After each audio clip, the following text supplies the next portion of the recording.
Alrighty then, welcome back, ladies and gentlemen. Gianni and Adri here with Fabrizio from a Genoa Club Toronto or Genoa Club Canada, whichever you want to choose. Fabri, how you doing? Hey, welcome. Thank you for having me back again, guys. This is so awesome, as usual. It's always a pleasure. No, we love having you on, man. We always love the discussions we have back and forth. You're a very, very knowledgeable person, and obviously, you don't even have to thank us. We thank you for coming on and chatting us with not only some Calcio talk, but also specifically Genoa talk. And speaking of Genoa, very, very, very big game for them this past weekend that didn't have, I guess, for you, Fabri, a good result. But it had a lot. Not only was it a derby della Lanterna, but it was also a very, very big match because it was also a battle for avoiding relegation that unfortunately didn't end up in your favor. Can you maybe tell us a bit of your thoughts on that game and the outcome, and also what do you think of? What was it? Criscito missed the penalty shot, if I'm not mistaken. Criscito at the end. Yeah. So go ahead. The floor is yours, Fabri. So obviously that derby was very strongly felt from both sides. It was like, obviously the outcome, we already know the outcome, so we know what happened, right?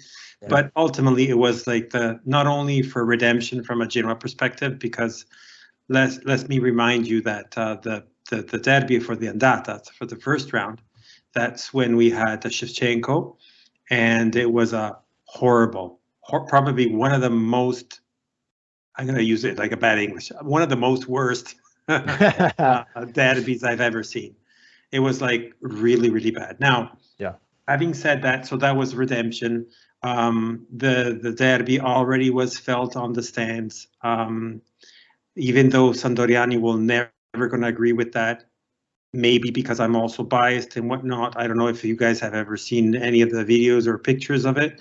From the standpoint, Genoa is always, not most of the time, I shouldn't say always, it's not fair, but most of the time on the stands, the fans give that spectacle that is a little bit a notch above or better and whatnot. So from a fan perspective, I would say it's actually, it feels good. Now, with respect to the game itself, it was a huge call for Genoa. Genoa needed to have a victory because it was from our perspective, from a Genoa perspective, obviously from the outside, you've seen Genoa at the bottom since, forget about the last years because we've been talking about that throughout, right? But I guess since November, December, it's been in the bottom three, from last to second last, third last sometimes and whatnot. So it's never really come out of that area.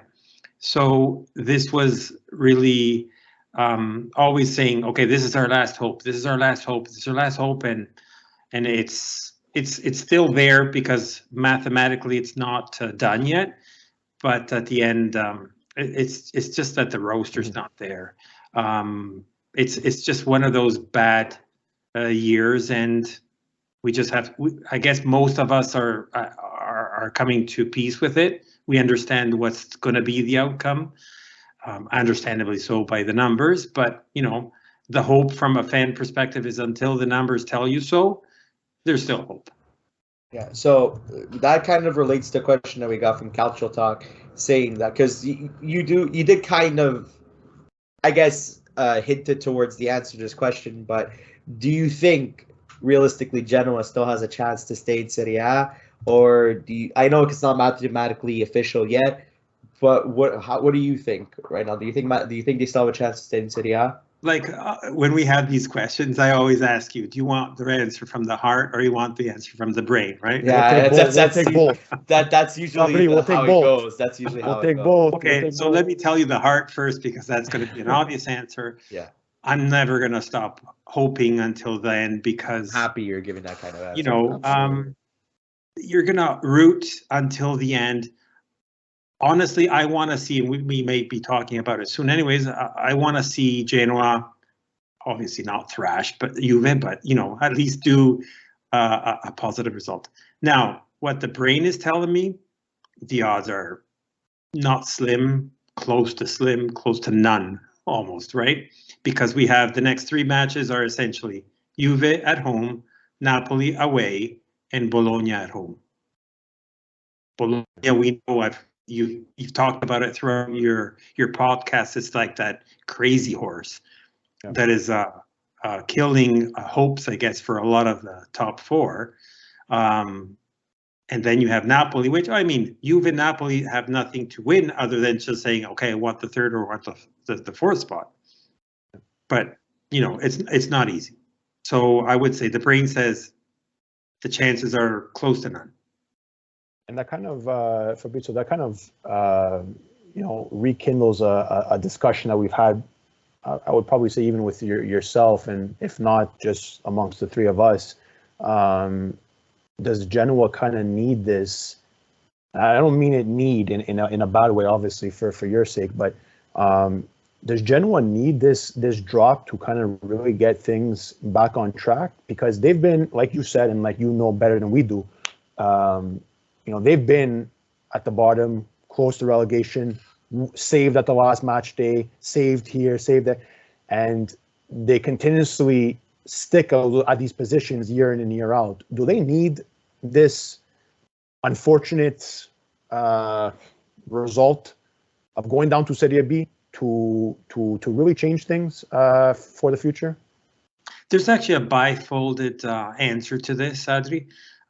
Essentially, what I want to say, and I'm hoping nobody's going to really get offended by this one, but so let me see the easiest part from a Genoa perspective. Do I think they need to go down? Yes.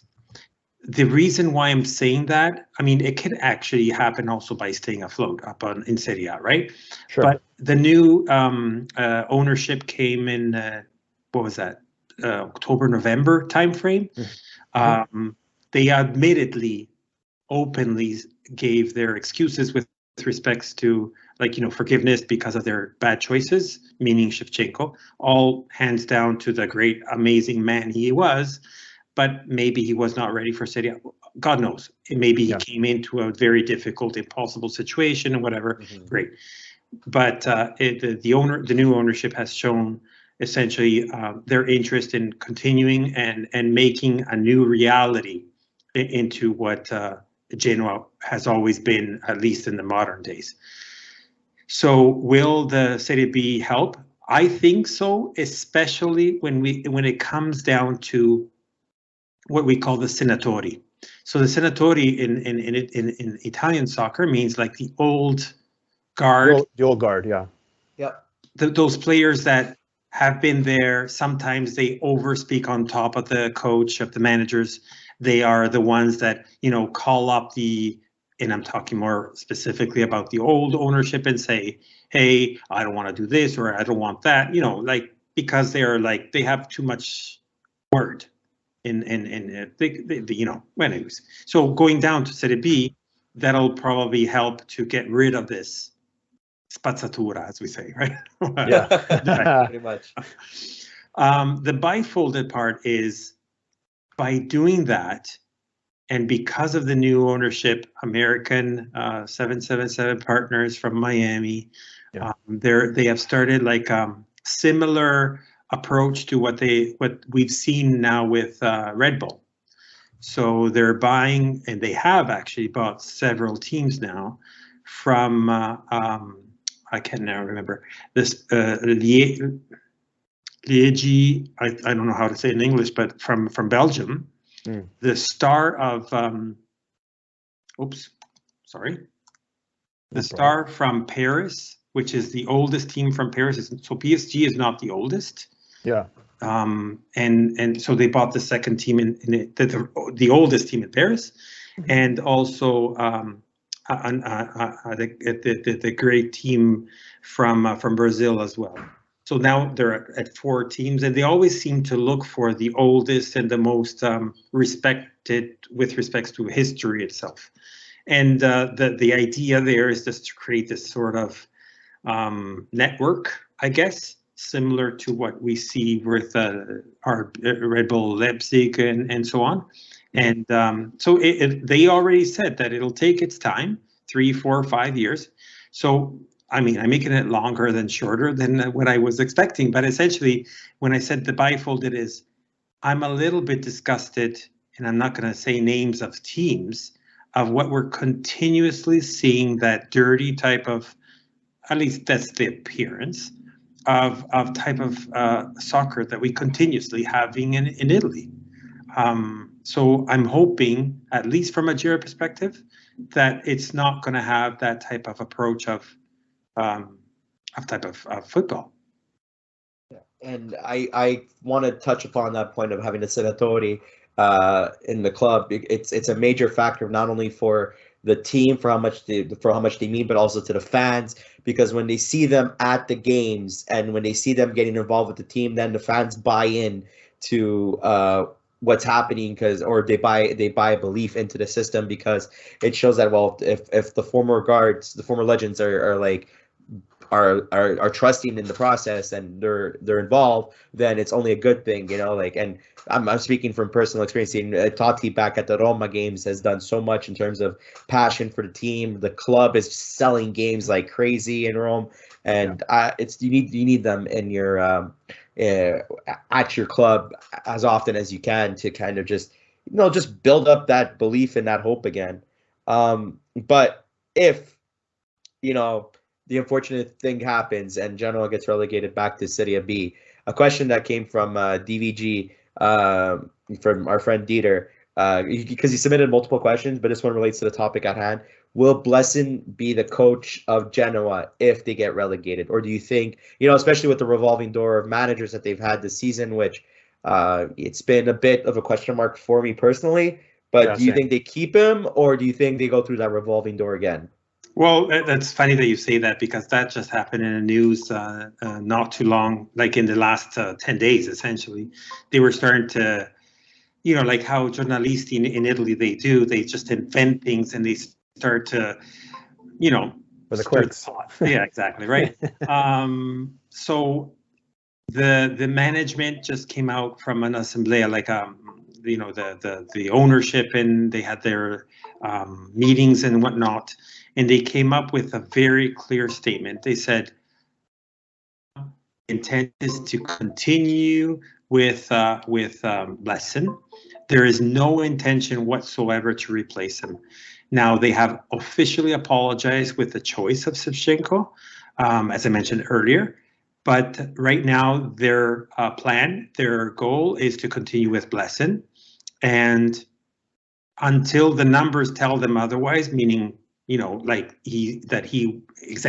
not going to produce good results, or to the point of not the fact of not being relegated, but the fact of just being destructive, I guess, right? Then they're going to rethink that and rejig it, and then decide not to confirm him anymore and maybe sack him. But right now, he's confirmed, and also for Serie B.